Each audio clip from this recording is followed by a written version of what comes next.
मोहनदास, हम दो ही व्यक्तियों को ले हैं। एक गरम दल की पार्टी थी, एक नरम दल की पार्टी थी।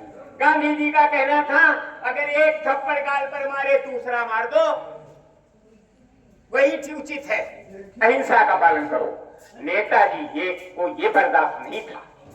उनका कहना था अगर एक गाल पर थप्पड़ मारे तो 4 थप्पड़ दूसरे दोनों गालों पे जड़ो, तो कम से कम वो समझेगा तो हमने जो मारा उसकी दर्द क्या होती है।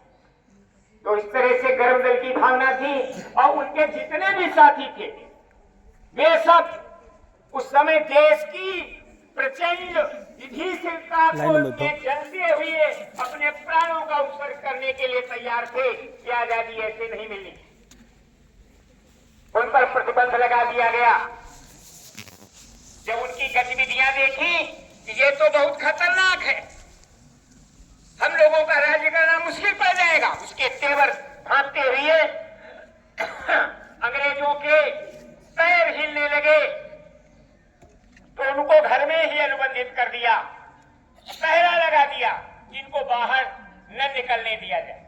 घर में ही पठान का वेश बना करके, काबुली पठान का वेश बना करके अपने घर से पहरा लगा ही रहा और घर से वे निकल गए। निकलने के बाद में जापान होते हुए पहुंचे जाकर के और वहां रास बिहारी बोस पहले से मौजूद थे, जिन्होंने आजाद हिंद सेना की स्थापना की थी और जिसके लिए कमांडेंट चाहिए था, प्रतीक्षा ही कर रहे थे। सुभाष जी को बुलाया। सुभाष जी ने उस सेना का संचालन किया और उसके दमखम पर वो भारत की ओर बढ़े। छोटे छोटे द्वीपों को आजाद कुछ बर्मा वगैरह को मुक्त करते हुए, मारकाट बचाते हुए इंडिया के बिल्कुल बॉर्डर पे आ गए। अंग्रेजों को जैसे ये सूचना मिली ये स्वतंत्र हुआ, वो स्वतंत्र हुआ, मेरी खैर नहीं है, इनकी सबकी नींव हिल गई और मन बनाने लगे कि भारत में अब हमारा गुजारा नहीं है। तो जो हमें आजादी मिली है उसके बाद में अधिवेशन हुआ, अध्यक्ष चुना जाना था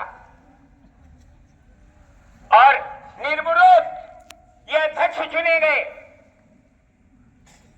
सभा जो बनी भारत की, जिसका कैबिनेट बनना था, लेकिन गांधी जी की क्या बताएं, इतना आसक्ति थी नेहरू के प्रति, वहीं से भारत का भविष्य गड़बड़ हो गया। उन्होंने जवाहरलाल नेहरू को प्रधानमंत्री बना दिया, सरदार वल्लभ भाई पटेल को नहीं बनाया, जिनका भी नंबर 2 पे चयन हुआ था, और वादा कर लिया गद्दारी की। लोग कहते बहुत बड़े वफादार थे, राष्ट्रपिता थे।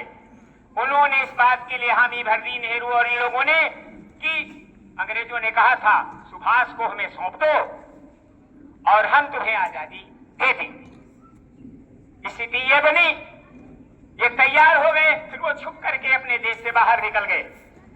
जानते थे कि अब हम कैसे इसमें गुजारा करेंगे, जब पूरा ये लादी ही हमारे विपरीत है नेताओं की, तो छुप करके भारत निकल गए और छत देश में रहने लगे।